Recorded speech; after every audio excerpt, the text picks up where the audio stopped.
He was already. No, you're showing his back. The back of the Okay, head. back of the head. Well, what's amazing is you can see in the status. No, still. That's what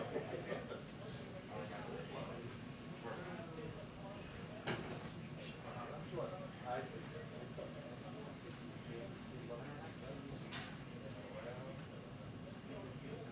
Oh, from the Lower, yeah, because the camera didn't show.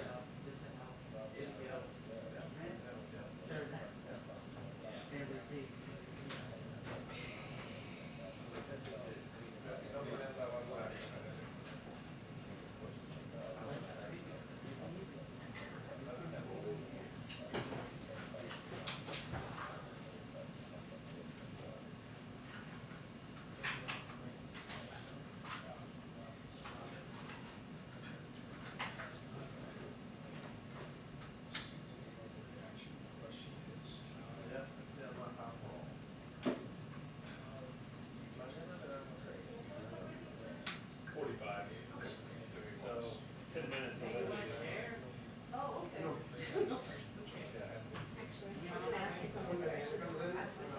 Oh, okay. Sure. Let's do it.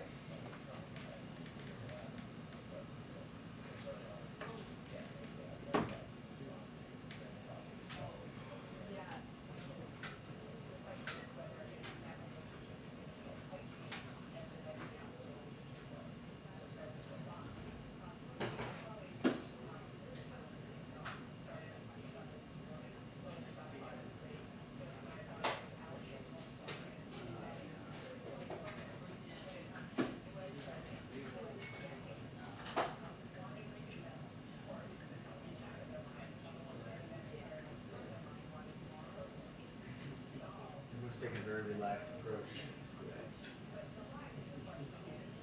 10 minutes out.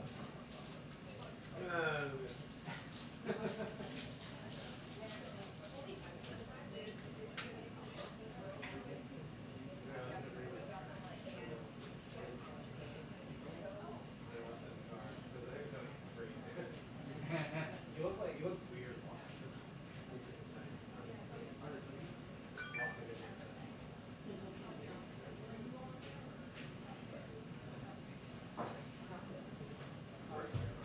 Yeah. Seems like it's not.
one is fine. Oops. There we go. 1, 2, 3.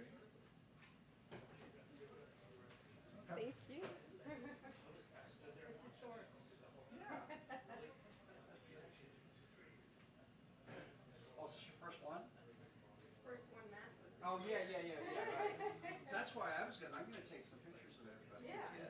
It's been damn over a year. We'll look back on this. And I was, No, actually, you can't straighten that.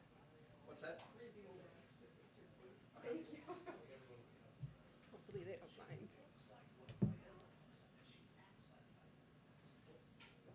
Okay. There. Happier? Yes.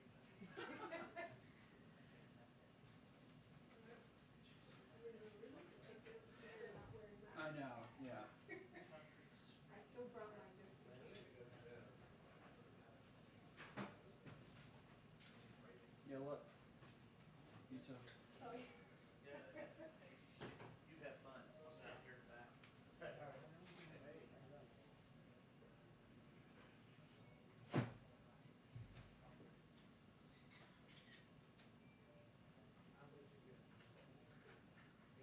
So nice to see all your pretty faces without masks on. A new day. It is. It is. This is gonna be the first briefing without a mask. Without, you put yours on. I'm just waiting for us to ask her when she's gonna open up her briefing room for the rest of us now that we don't have that. No more distancing. Yeah, the distancing, no mask. Just lay around with Shannon Mama and put a good buzz on.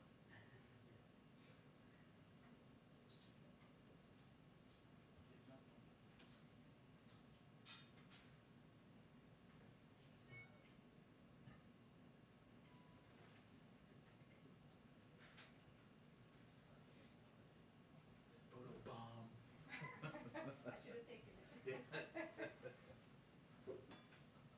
Hey, when I pop up a couple, like your other, I'll send them to you. Or like, I'll give you your email, yeah. Oh, yeah, that'd be great. Yeah. Thank you. I forget that there's, where is the, beer everywhere here. Yeah. Oh my God. You guys get them from all angles. Yeah, everybody will be watching this one today. Yeah, it's exciting. Yeah.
So they've been taking shoppers, so they'll like.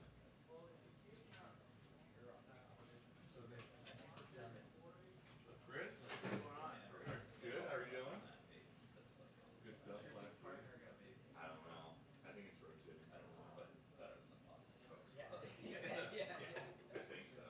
But The beats are still like shaking out.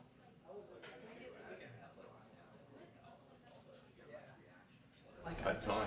Really? Yeah. I don't know. It was, Just you know what? logistically, if I were gonna go Negative? No. Very like, fair. like I get maybe leaving at night. Yeah. It's Saturday, it's there for that's anything that seems like was. But thank you for your support.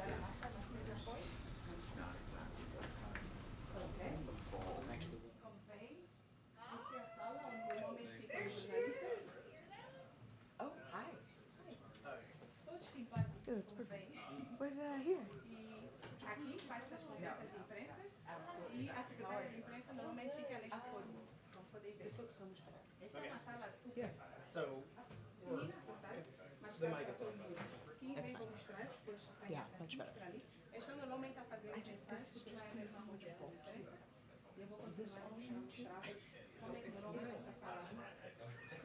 everything comes from the top. To be honest, this piece is great because the other part is like the same. Yeah. Typically don't. Lazy couple weeks. Thanks. Yeah. Not that my vote matters, but. You don't outrank Tara, but you know. Is Sarah your? Yeah. I think it's fine. Let's try it out. Isn't she the best? Very. The grammar's on top. Yes. Oh, I know it's To answer your question, yes. no. Free to fuck it all. I have, You can tell that's happened to me. Nate, could we just do one? Yeah. Is that fine? Hmm? It's like quick, yeah? Yeah. Let's take that one away, yeah, thank you. Oh. I will say, there is a singular now, because it's non-gender. There we go. But her thing was that sentence. Sure, but it was right, because it was singular for it, but they were, instead of being able to say his and her, you can now say their. We're moving forward, we're progressing. Also, Next time it's in here. hi, this is Brian.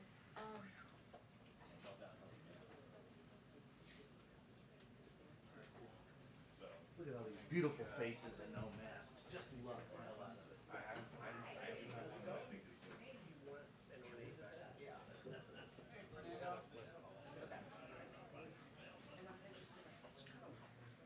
Yeah, but those are shiny.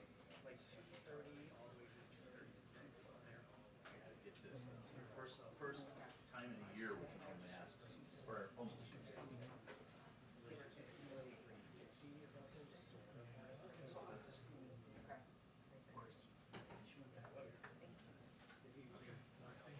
Yeah.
It's tough, man. Yeesh.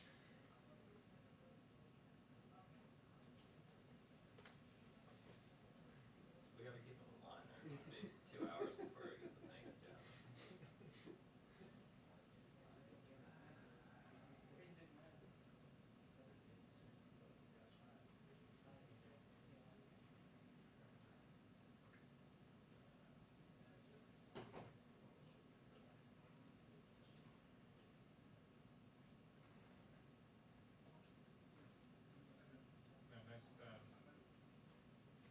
No, nice, nice shot. You got him, you were out there. Yeah, I was coming in.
Hi, not, don't get excited yet.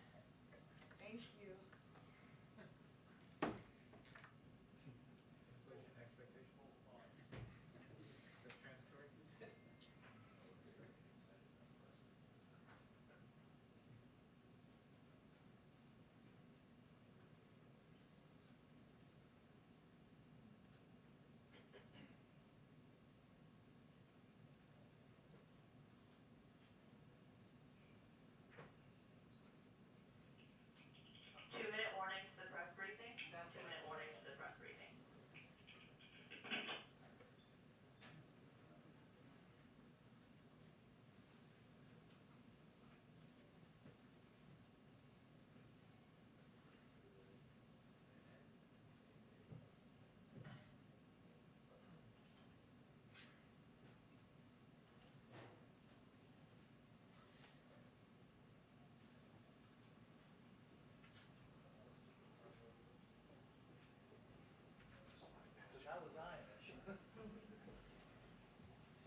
right. So today we have another special guest. It's quite a week with special guests. Our seventh of the week, Chair of the Council of Economic Advisors, Cecilia Rouse, a member of the President's Families Cabinet. This is not her first time in the briefing room, but as a quick introduction, she is a renowned labor economist who recently served as Dean of the Princeton School of Public and International Affairs.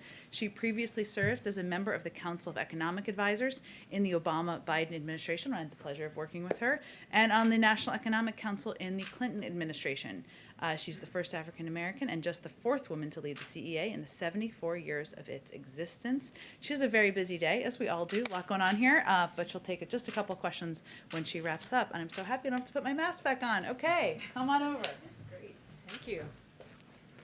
Okay, hello.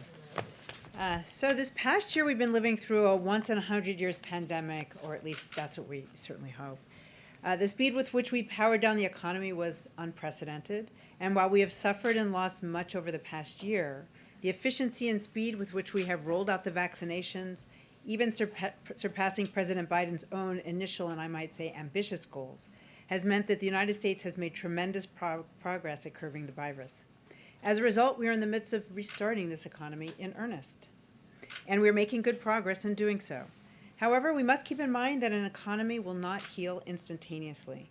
It takes several weeks for people to get full immunity from vaccinations, and even more time for those left jobless from the pandemic to find and start a suitable job. Supply chains have been disrupted, and sectors that were hardest hit are just beginning to come back. I will also note that given the extraordinary and unprecedented circumstances of the pandemic, it will remain difficult for analysts to accurately forecast economic data until we have more fully recovered. For example, in just one day, we now anticipate an oversupply of masks and an undersupply of lipstick. I don't know about you guys, but that's what I thought of this morning. In all seriousness, different sectors of the economy will come back online at different times and at different paces. And while the actual economy will likely change from week to week, reported data will lag the process. As a result, as the economy recovers, there will be data that come in below expectations and data that will come in above expectations. We saw that this week with the CPI and last week with the jobs report. Today's report on retail sales in April came in softer than most expected after a large increase last month. At moments like this, it is important to focus on trends and not month-to-month or week-to-week oscillations. In that vein, we know that the initial estimate for first quarter GDP was 6.4%, outpacing growth in the Eurozone, and employment has grown an average of 500,000 jobs per month since January. Even while the overall trend in the economy is positive, the administration is working to help displaced workers with their searches so that they can find good, suitable work. And as the president emphasized earlier this week, if offered a suitable job, a worker receiving unemployment benefits must take it.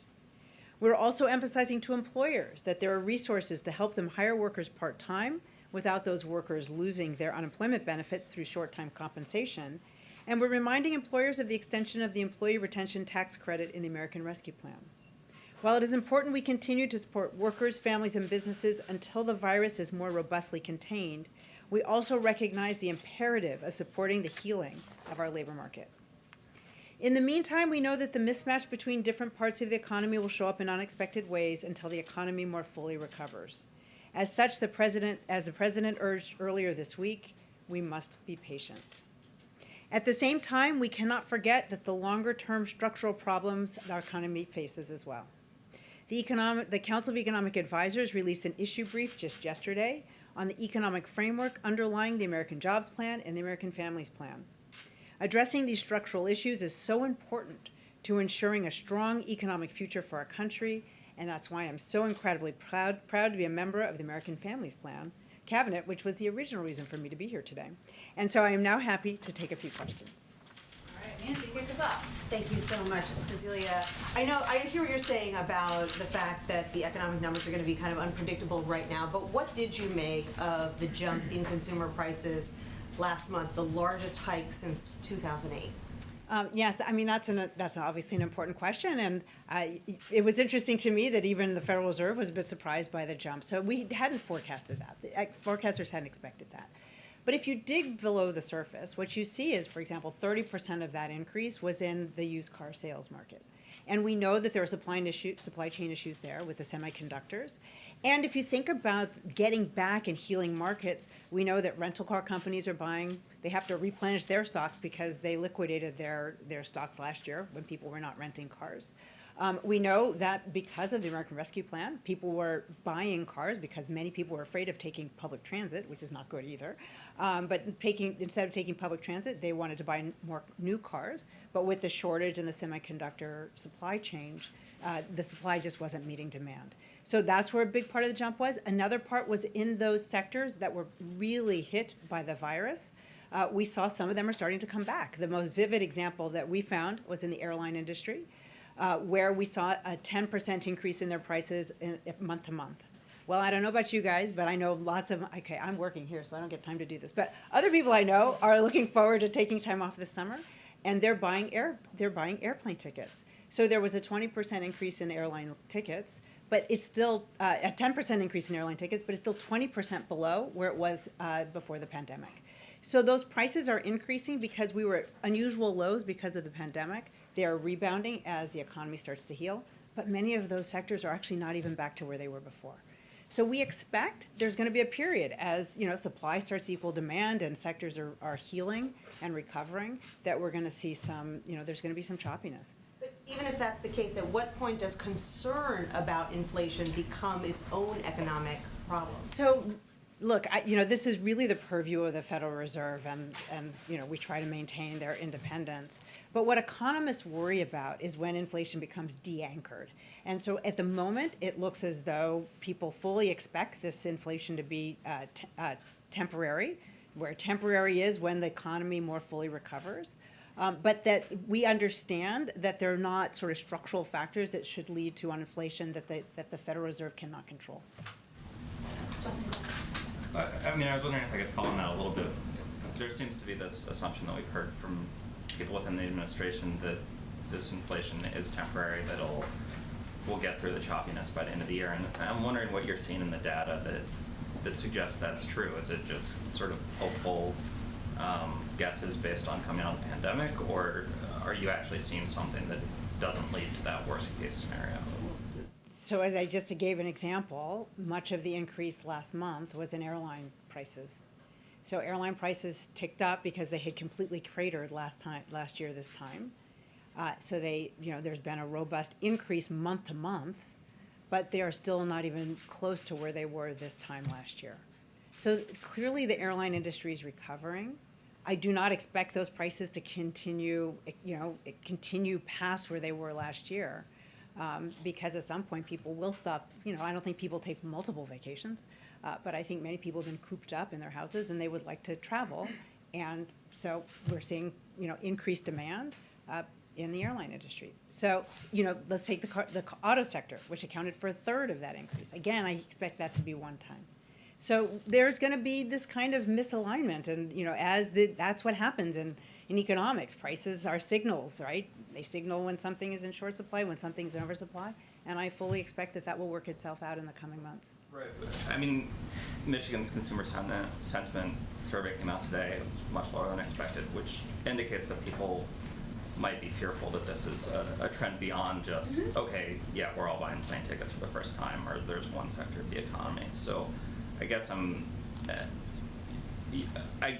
curious, are you really just chalking it up to these initial stumbles, or do you believe that there's this problem? So this was an unprecedented economic downturn. I don't know about your lifetimes. I think I may be older than most of you. We have not had, first of all, the pandemic, so where we completely powered down the economy. And therefore, we've never had a recession that was not tied to a problem in the economy, but that was tied to a health problem. And so there's even uncertainty about the recovery because our recovery is hitched to the virus. We are making fabulous progress in this country in terms of controlling the virus. But I'd like to remind you that only 58% of adults have had one shot, at least one shot. But if we actually drill down, if we're going to take the example of the labor market, only a quarter of those who are aged 18 to 29 are fully vaccinated, and only a third of those aged 30 to 39 are fully vaccinated. we are just not to the other side of this yet. So, obviously, we sincerely don't want to see our economy end up in a hyperinflation of some kind, but it is just too early to be drawing that conclusion when we consider the depth and the nature of this economic recession. We are still 8 million jobs down from where we were this time last year. We have a long way to go. Trevor? So you talked about these areas where there's these little pockets of supply-demand mismatch in the economy. There's, I think others have talked about lumber and just kind of random areas within the economy. Have you done any analysis of whether tariff reduction would be helpful in some of those areas? Well, so, our international trade policy is part of a longer term, is part of the longer term economic plan. And I know that our trade representatives are looking at all of those factors. But let's face it, the pandemic, we all hope to be on the other side of the pandemic. Next year, there may be some tailwinds, just because, again, this was unprecedented. Trade policy is a much bigger issue, and that needs to be worked out in the context of our global partners, and as part of having a really well-running and efficient global economy. And does inflation create a bit more of an argument for deficit reduction as you go forward and start looking at kind of your budget planning and whether there needs to be a change in how much debt the government is taking on as it spends into the economy? Right. So the expenditures over the past year, because of the pandemic, most recently with the American Rescue Plan, were all deficit finance, and because we were in a complete emergency. And it was the right thing to do. It was the right way for us to get the economy back on track. Let's remember that our ability to deal with the debt is not just a factor of the level of debt, but it has to do with the size of the economy. In order to keep the denominator, the size of the economy, larger, we needed to be supporting families and businesses and keeping that activity going to the extent it could.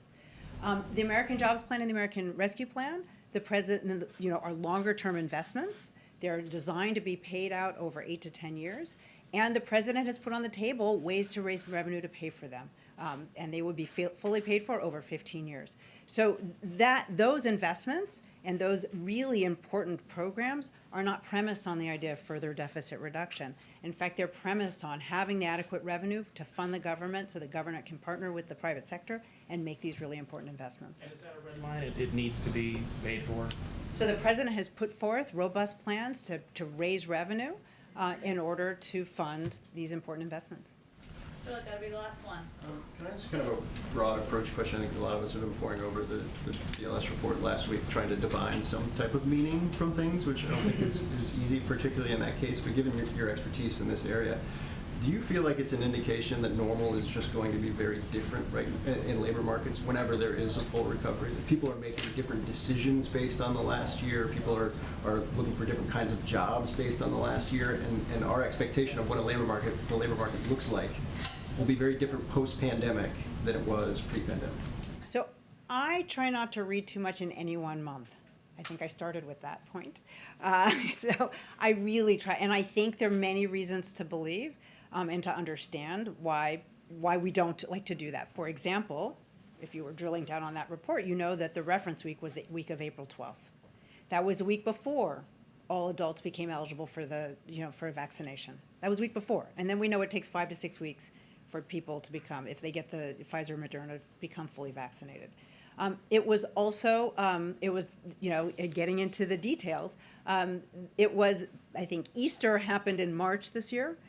The seasonal adjustments are a little funny within the BLS report. So this is all reasons why we just can't, and viral loads were increasing, at least in parts of the country, in that period of time as well.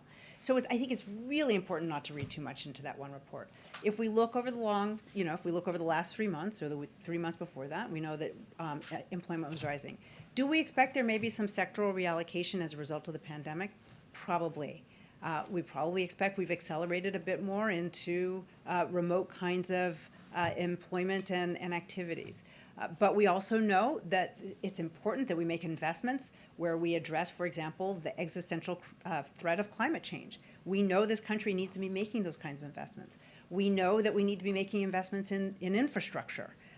Seem to be reminded of that almost on a monthly basis, that this country has really great infrastructure needs. So we know that there are a lot of fundamental jobs. If we think about care, a quarter of our population is aging, and it's important that we have people who can take care of our older people and have good quality home care workers. So that we know that there are many jobs which are not going to go away and which are going to be very important in order for us to go forward.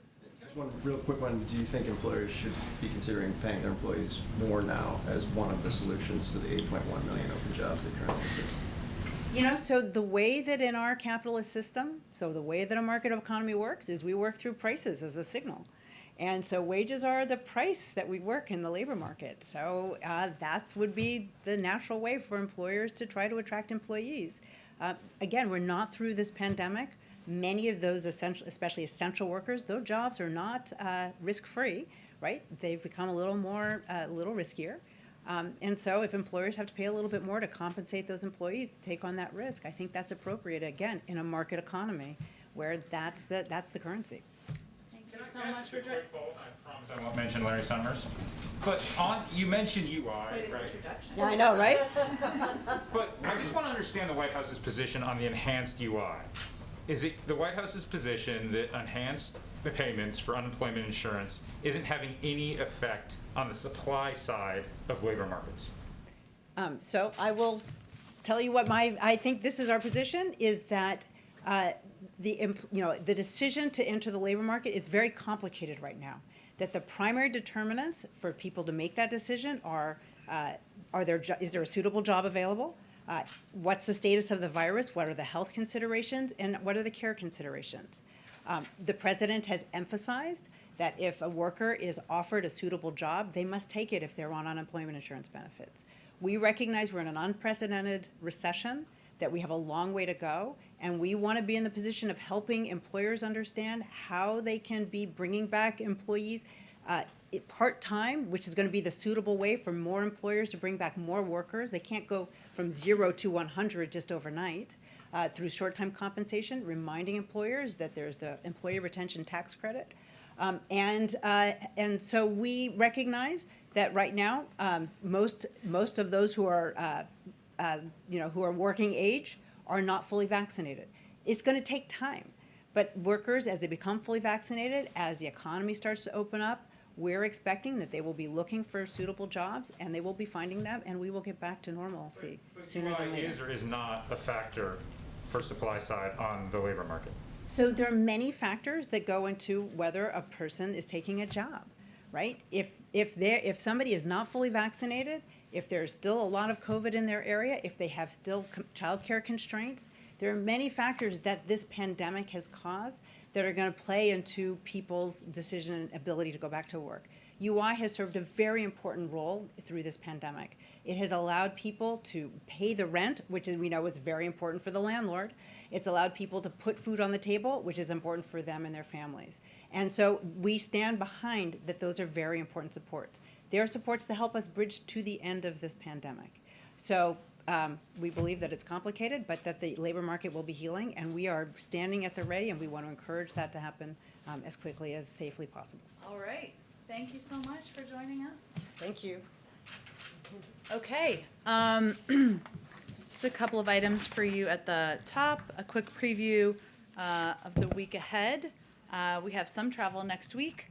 On Tuesday, as we've announced, the president will travel to Dearborn, Michigan to visit the Ford Rouge Electric Vehicle Center. As Ford has said, they will preview for him the new F-150 Lightning, which will be built by UAW workers. On Wednesday, he will travel to New London, Connecticut, where he will deliver the keynote address at the Coast Guard Academy's 140th commencement exercises. And on Friday, he will welcome His Excellency Moon Jae-in, President of the Republic of Korea, to the White House. President Moon's visit will highlight the ironclad alliance between the United States and the Republic of Korea and the broad and deep ties between our governments, people, and economies. Brief update on the Colonial Pipeline.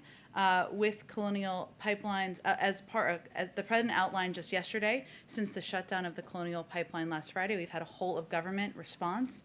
across the administration to help get the pipeline back online and mitigate any supply shortages. As a part of that, last night the Department of Homeland Security announced a second targeted and temporary Jones Act waiver to give us additional tools to get fuel to affected communities. This follows an initial Jones Act waiver Wednesday night, steps that the Department of Transportation took to ease the transport of fuel overland,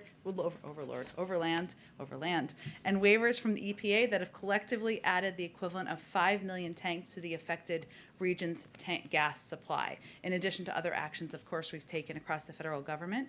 With the announcement yesterday that service has been restored to all markets they serve by Colonial Pipeline, we know that supply is returning and that the end is in sight. And the actions that DOT and EPA are taking will speed up the process of getting gas from the pipeline to stations, which is, of course, of interest, great interest to the American people, especially in the impacted regions. And we want to remind the public that it will take a few days to fully return to normal. We urge people in affected regions to only buy the gas they need so that we can help speed up the process. Our current expectation, based on the conversations between the company and experts at the Department of Energy, is that the vast majority of markets in affected regions are receiving fuel at gas stations for consumers and will continue to receive more fuel throughout the weekend and into early next week, hence getting us closer to return us back to normal. With that, Jonathan, why don't you kick us off? Thank you, Jen. On infrastructure negotiations, Yes. You said yesterday that the only red line, term I know you don't like, for the president was inaction. Previously, the president had pledged that he is not going to raise taxes on any Americans who are making less than $400,000 a year. Is that pledge still a red line, or has that changed? That is still a red line. Okay. And would, as a follow-up to that, would raising fees or increase in the gas tax, which is stuff that is being discussed in negotiations, would that violate that pledge? Can the administration promise that people making less than $400,000 not face an increase in fees?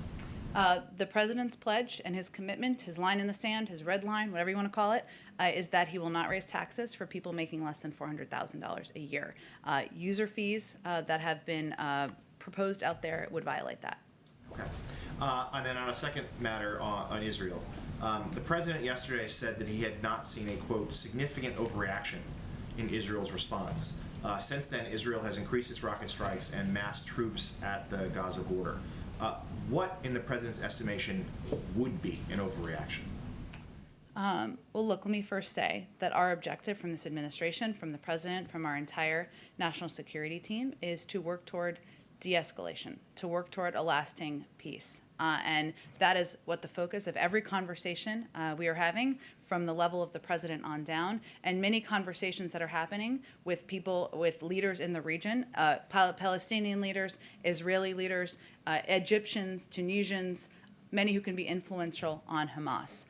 So obviously we are watching this closely. We will remain closely engaged. A lot of conversations we have may happen behind the scenes because that may be the most appropriate way to de-escalate the situation on the ground. Just to follow up and pin you down. So what you've seen, what the president has seen so far from Israel, still he believes is not a significant overreaction.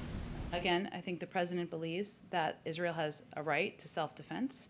Obviously, just if we take a step back and remove ourselves for a moment, which I know is hard to do, from the politics, clearly what's happening on the ground, the loss of life, the loss of children's lives, the loss of family members' lives, whether it's Palestinian lives or Israeli lives, is incredibly tragic. It's horrific to watch. That is certainly why our focus is on de-escalating what is happening on the ground. That's our human reaction to what we're seeing. What we're also focused on, the president, many people on our team have been working on issues in the Middle East for decades. And what we also know is that sometimes these conversations need to happen privately in order to have an effective outcome. And that's what our focus is on. Go ahead, Trevor. Just to follow up on that point, do you feel that Israel is acting with sufficient restraint at this point? Again, as the president conveyed in his statement, Israel has the right to self-defense. Our focus remains on continuing to use every lever at our disposal to de-escalate the situation on the ground. I think it's also important to remind people Hamas is a terrorist organization. Hamas does not represent the views, the families, the people who are suffering, all of the Palestinian people who are suffering as a result of this violence. But there's no justification for 1,500 rockets coming from Hamas. into Israeli communities in Israel either. And do you welcome their participation in forthcoming elections, Palestinian elections? Hamas? Yes. Look, I will say that our focus right now is on using our relationships in the region, our deep relationships in the region, again, with the Egyptians, the Tunisians, others who have greater influence with Hamas than certainly we do, and certainly others in the region do, to de-escalate the circumstances and the situation on the ground. That's what our focus is on at this moment in time. Go ahead. Jen, what does the CDC's new guidance on masking mean for the president's executive order mandating masks on federal property? Is he going to be rescinding that? Well, again, I think the CDC guidelines were just put out, as you all know, yesterday. They were decided by what they were going to be, what the specifics were, but also the timeline by the CDC, not by us, not by the White House, not by the president, to be very clear. And we're working to implement those across the government. As you've seen, yesterday, as soon as the guidelines came out, we got a note that came across our emails that said, you don't need to wear masks here anymore. We talked to the White House Correspondents Association immediately and said, reporters don't need to wear masks anymore unless they choose to. Same for the American people, of course. So we're working to implement. It may take a couple of days, but certainly I would expect on federal lands, federal properties, that the guidelines will be the guide. Got it. Republican senators said that yesterday's infrastructure meeting was productive and it was cordial. So what are the next steps here? What have they agreed to do, and by when? And is there a follow-up meeting scheduled at this point? Well, we agree. And I saw the president after the meetings yesterday, and you heard him talk about the meetings, of course, when he gave his remarks about the masks, and he agrees. They were constructive, they were productive. We expect a counter proposal back early next week by Tuesday, is I think what they've committed to as well publicly. There will be discussions at a staff level, at a member level, from members of the White House team over the coming days, as I think most of you would anticipate, and then we'll be in touch from there. So I don't have any next meetings to preview for you, but we will be, we have already been in touch with members, we've already been in touch with their teams. That will continue. Again, we expect the next piece to be a counterproposal by Tuesday. And who's running point on this from the White House? Well, it's an across the White House effort, Nancy, as you know. There are a number of officials involved, depending on what the needs are, frankly, from members or staff. So, of course, there are high-level members of the team, everyone from Ron Klain to Steve Ricchetti, Louisa Terrell, Rima Doden, Chris Levin, I could keep naming names, who have conversations all day long with members on the Hill, with their staffs about what follow-up questions they have, what's next in the process, where there's opportunity for agreement, where there are technical questions. Those are happening all the time. But, you know, ultimately, there will also continue to be conversations at the level of the president and members of the Republican leadership and Republican committee chairs, as well as with Democratic leaders as well. And then can I get your reaction to this report about unaccompanied minors being held in park buses overnight? There was one child reportedly held for 4 days before being reunited with his family. What's the administration doing now about this case? And when you say that you're going to ensure that those responsible are held accountable, what does accountability look like in this case? Well, first let me say that the reports of children that you've referenced being held in buses outside of HHS, of the HHS facility in Dallas for extended periods of time are outrageous, they're unacceptable, and they do not meet our standard for childcare. That is true for the president, it is true for the Secretary of Homeland Health and Human Services, it is true for everyone involved across government. It's being fully investigated, how we got to this point, how this possibly happened. There's no excuse for this kind of treatment in terms of what the consequences will be. I just can't predict that before an investigation is concluded. Go ahead. Thank you. There are a lot of questions about the timing of the CDC's announcement yesterday. So did somebody at the Biden administration or in the Biden administration update this guidance for political reasons? No. So what was the medical or scientific reason? What was the big breakthrough to do this yesterday?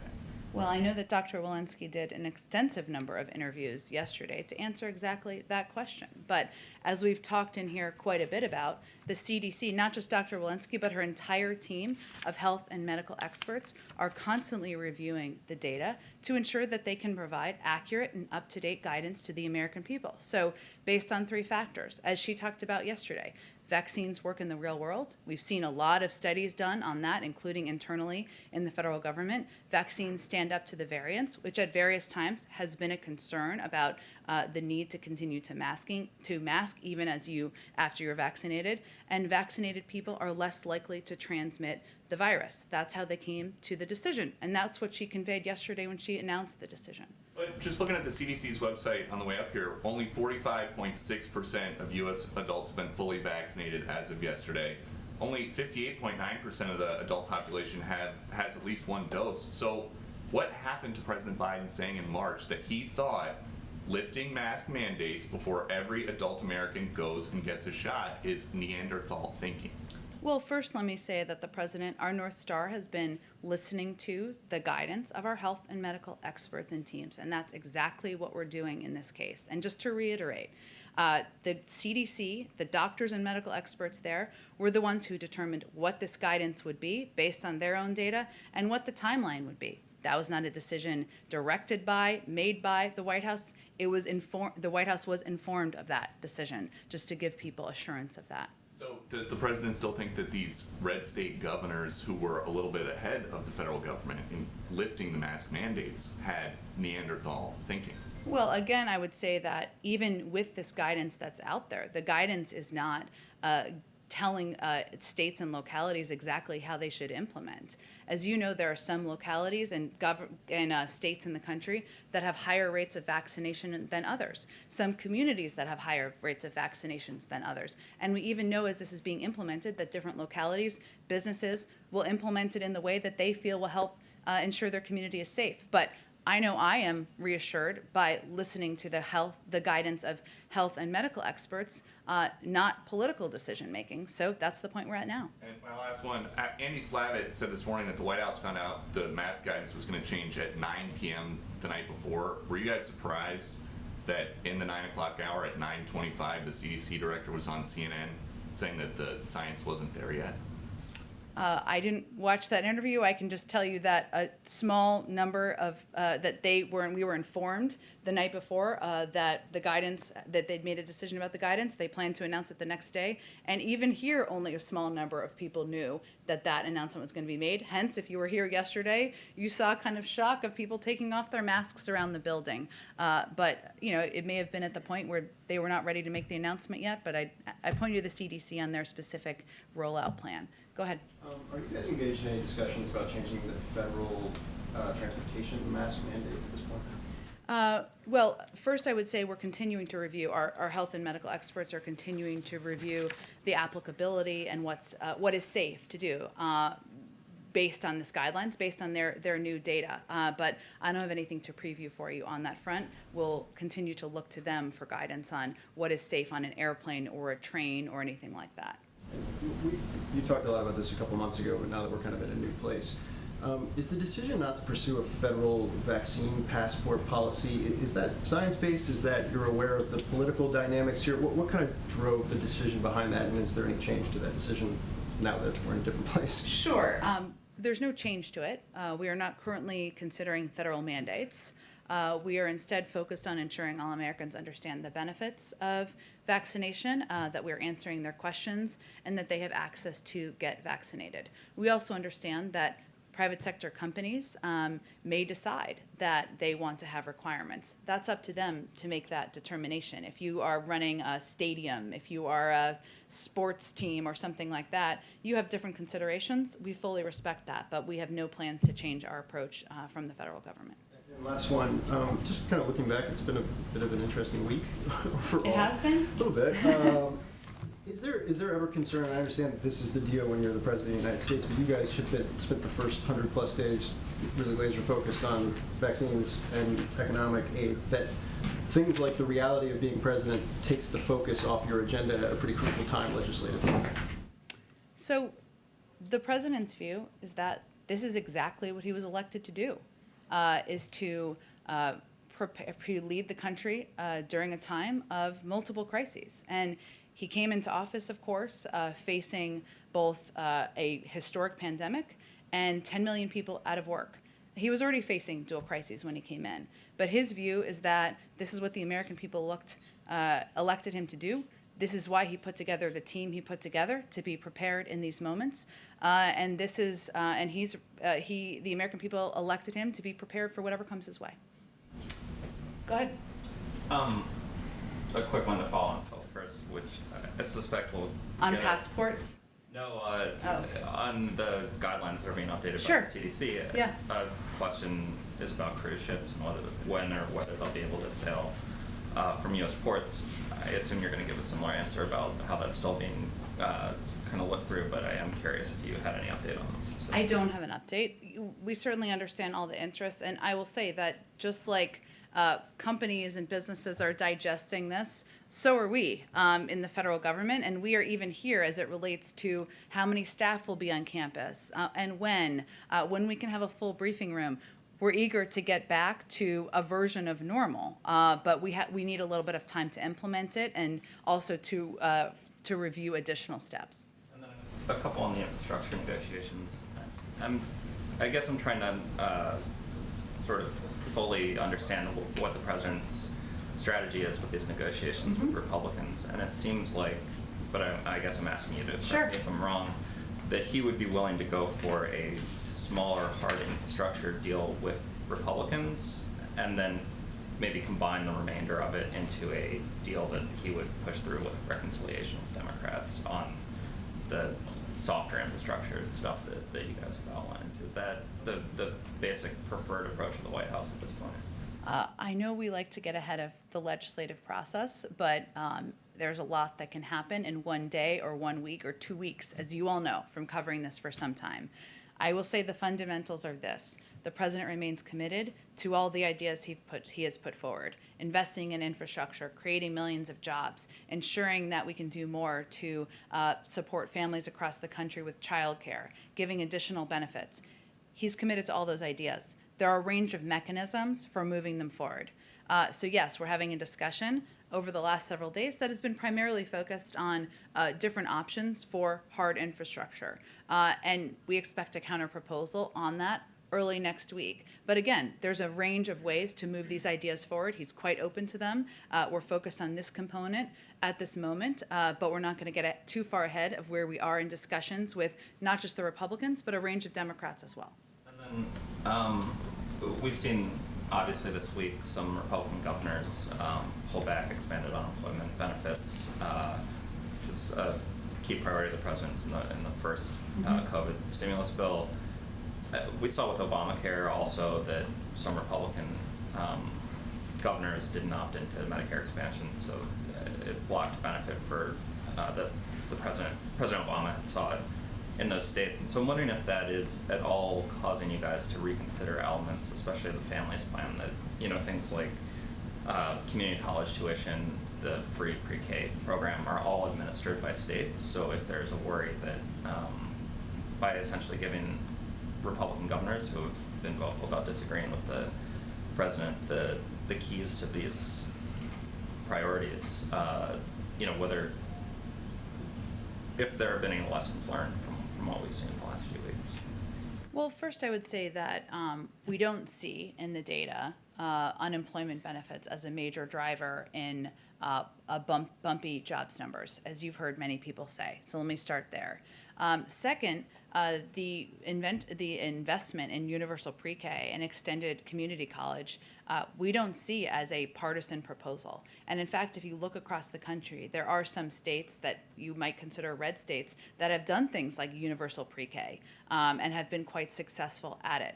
And these are investments, in our view, that are certainly they have a semi-short-term benefit, but more, they have a long-term benefit because kids who attended pre-K as opposed to daycare have more than 50%, are more than 50% more likely to graduate from high school. So it doesn't change our approach to that. It doesn't change our view that in order to be more competitive over the long term, these are key and vital investments. And yes, it will need to be a partnership with the states, but we've also seen since then, to build on the Medicaid expansion, a number of quote unquote red states have expanded because they see the benefit and they have seen how it has helped states. And we're hopeful as we work through this and we talk to governors, they can recognize this is not a partisan proposal. It's something that can help the next generation of workers be more competitive.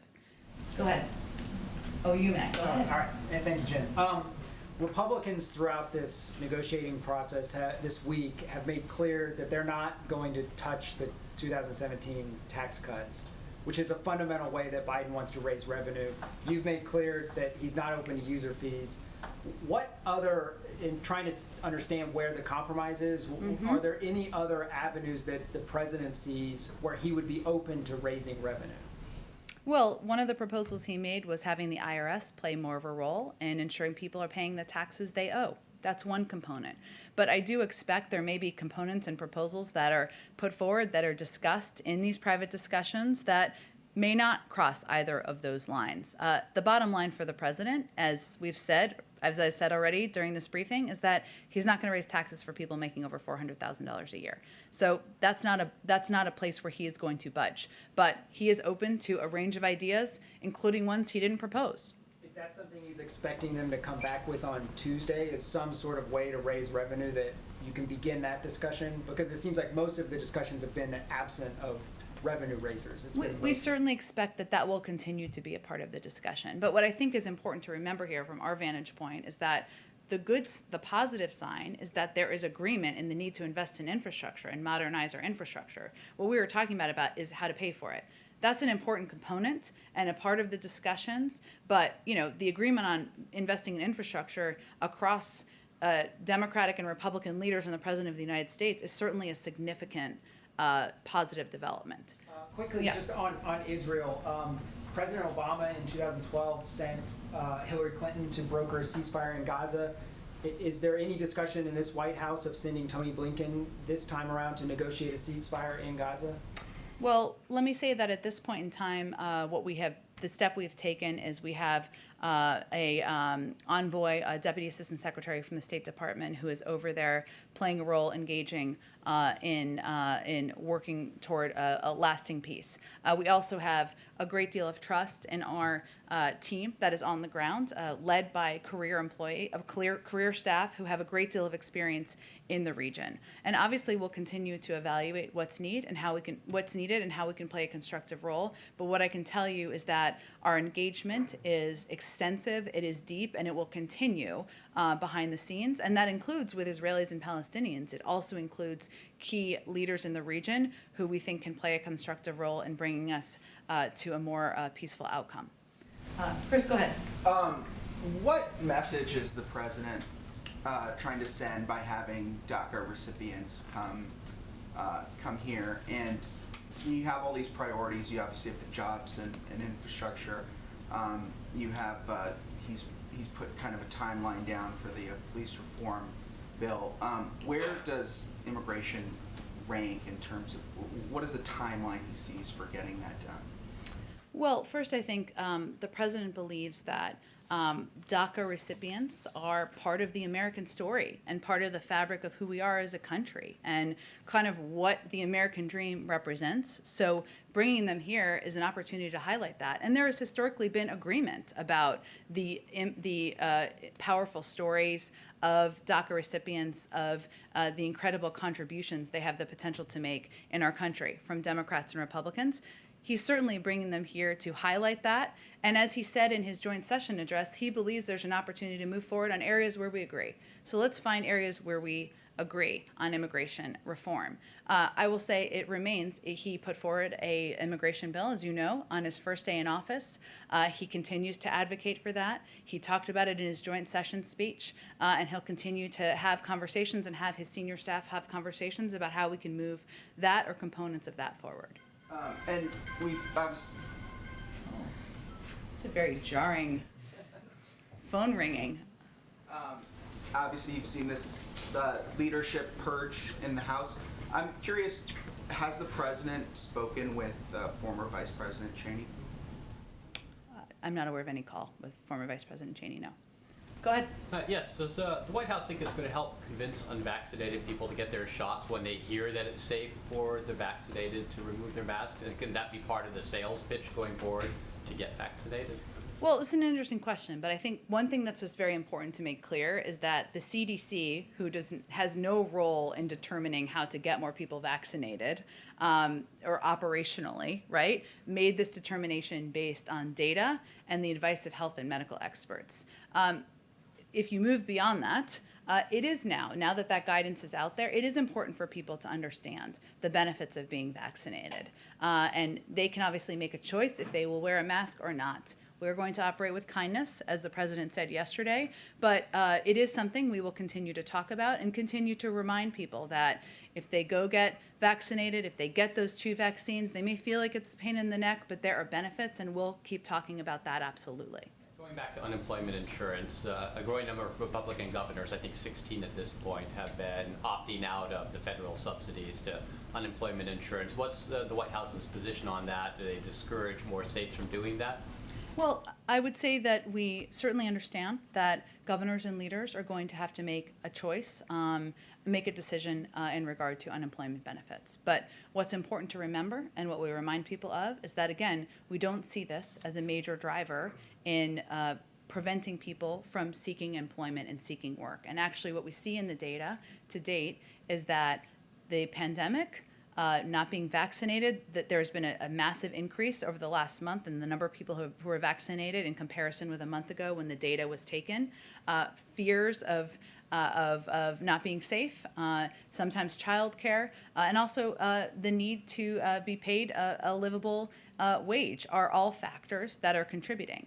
And what we would also suggest, and I know someone asked this earlier, but is that many of these companies, big companies, let me say, who benefited, many of them made quite a profit during the pandemic, and many of them also received quite a bit of benefits, $1.4 trillion worth, could offer to pay a little bit more, and maybe that will incentivize more workers to come back into the workforce. And I have a question from Voice of America. Can you confirm plans for a virtual White House Eid celebration announced by the Council on American Islamic Relations to be held on May 16th? And will the president or vice president be there? And can you give any details or a message to Muslims on the celebration? I know there are plans in the works. I expect we'll have more details on that out, so let me venture to get that out after the briefing. Go ahead in the back. With the new CDC guidance, will the president have switched to in-person rallies on a big scale? And are there any more press conferences planned?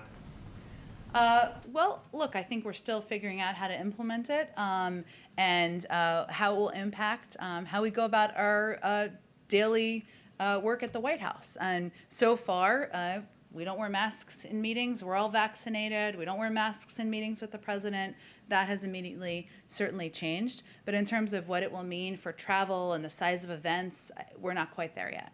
And just on the change in Republican House leadership, some concerns have been expressed that this party's become anti-democratic, that in particular, if Republicans win back the House next year, as historical trends suggest they've got a great chance, that they would refuse to certify the results of a 2024 presidential election win if it was a Democrat. How worried is the president about that? Is it something he would talk to Republican leaders about?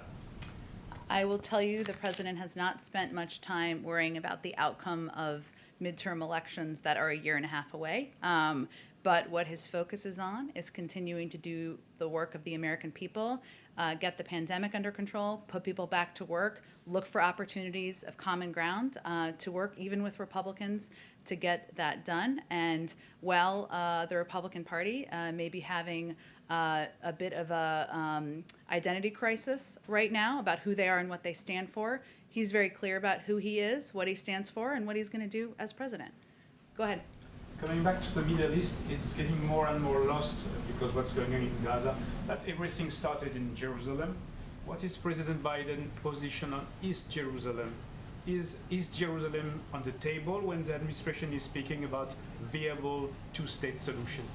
Well, that is an issue that has long been and will always be for discussion between two parties in a negotiation about the path forward. So I don't have an additional position on it. Go ahead. Thank you very much, Jen. I have a question about U.S. aid to Israel and to Gaza. First, 1,500 rockets from Gaza going toward Israel. The Iron Dome has taken down many, many rockets. That's cost a lot of munitions. Is the U.S. going to help Israel replenish the Iron Dome?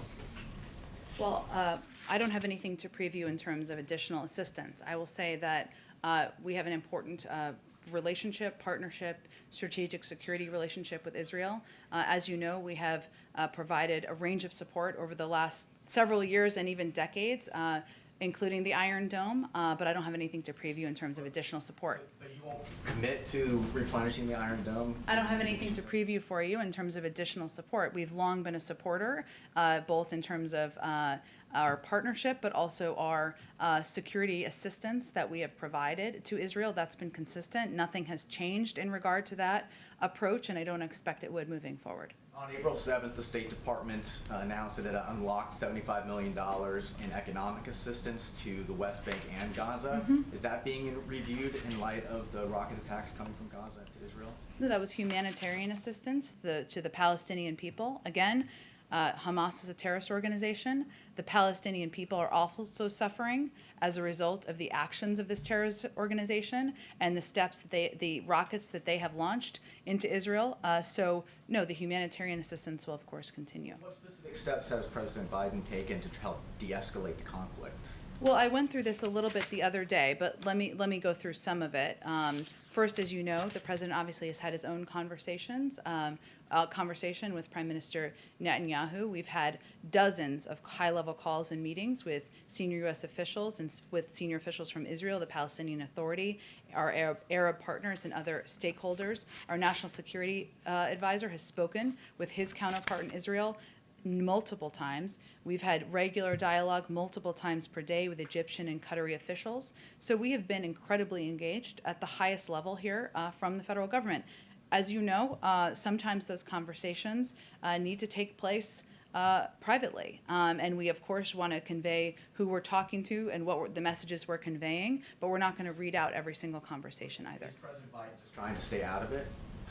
I think that what I just outlined makes clear that he's asked his team to not only keep him updated and abreast of what's happening on the ground, but to be deeply engaged with the Israelis, the Palestinians, and also with leaders and partners in the region to work toward a more lasting peace. When he said this week that it was going to be closing down sooner rather than later, what was the indication from his conversations with Netanyahu? Well, that was certainly our hope. And obviously, what happened, I think, earlier this week is that assurances from Hamas that they were prepared to stand down proved to be false. And we certainly understand that that can happen in these conflicts, but we still need to stay at it and remain engaged with all of the parties in the region. Go ahead in the back. Yeah, two questions for you. One, a couple of days ago, we saw the release of this year's Religious Freedom Report. And Secretary Blinken said that religious freedom is no more or no less important than any other human right. Why should the faith community not see that as a de-emphasis when the previous administration made religious freedom a top priority? Well, I think it's just how you look at what human rights are. I think what the Secretary, and I certainly send you the State Department, but religious freedom, what he was saying is it's incredibly important around the world, and we're going to work to protect that. And I think our U.S. policies convey that. But as is the freedom of speech, the freedom of expression, and you know that the role of the State Department when they put out this report is, and any report, is certainly to convey what our values are from the United States and what we're going to convey as we engage diplomatically around the world. And what do you say to those who are criticizing the president and vice president who have not to date made an in-person visit to the southwest border? Who are those? Who are those? Those who have criticized. There have been lots of people criticizing the fact that they've not made a trip to the border yet. Like who? Criticism from those in the Republican Party, criticism from others. Well, I don't know who I'm responding to, but what I will say is that the president's focus and the... Just the other day, one of the senators held a press conference where that was a major criticism. The fact one of the senators. Okay. Well, the president, Senator Rick Scott. Okay. Well, the president's focus and the vice president's focus is on solutions. And what we've seen over the past several months is that while we came in and there was little preparation for what was going to be a surge of migrants at the border, what we've done since then is massively reduced the number of children who are at Border Patrol facilities from over 5,000 to under 1,000. The number's probably even lower than that now, and massively reduced the number of hours that these children are spending in these facilities. So Our focus is on working through the interagency process, pressing to eliminate bureaucracy, and making sure that we're taking steps that treat them in a humane and moral way, and we're less worried about press conferences or political games that are being played by some. Thanks, everyone. Thank you. Oh, I'm sorry. I keep forgetting. Okay, hello. Well, we have a special guest, as we like to do on Fridays. So, Mayan Schechter, nice to meet you. That's a beautiful name. From the state. How can we help you? Thank you so much for this opportunity. In South Carolina, we're looking at another incident of an unarmed black man dying while in police custody. This time, a man named Jamal Sutherland, who had reported mental health issues and who died in a Charleston County jail earlier this year after he was repeatedly tased by corrections officers. A video became public last night. For many in South Carolina, it's underscoring the need for police reform, even for those who work inside jails and prisons, especially when dealing with people who have mental illnesses. How engaged has the president been in those police reform talks, and when does he hope to see a final package come to fruition? Well, thank you for your question. Let me first say that we, of course, have closely watched and are very aware of the case that you're referring to in South Carolina. I know it's been a dominant issue over the last several days or longer there. I can't speak to the specifics of it given there's an investigation, but what I can say is that the president's focus and belief is that police reform is long overdue, that far too often communities of color are living in fear and are exhausted by the threat and the possibility of being in harm's way, and they should not feel that way. He has set a timeline that he would like to see the George Floyd Justice and Policing Act pass by May 25th, which is also the anniversary of his death. The negotiations and discussions are happening now with one of your home state members, Senator Tim Scott, along with Senator Cory Booker and Congresswoman Karen Bass. They're having discussions. Those are ongoing, and he is hopeful and looking forward to having a bill to his desk so he can sign it into law. But we are very engaged with them and keep abreast of the discussions, but we are leaving it to them to have a lot of the negotiations among themselves, among members. Thank you so much. Thanks for joining us in the briefing room today. Okay, thanks everyone. Thank you.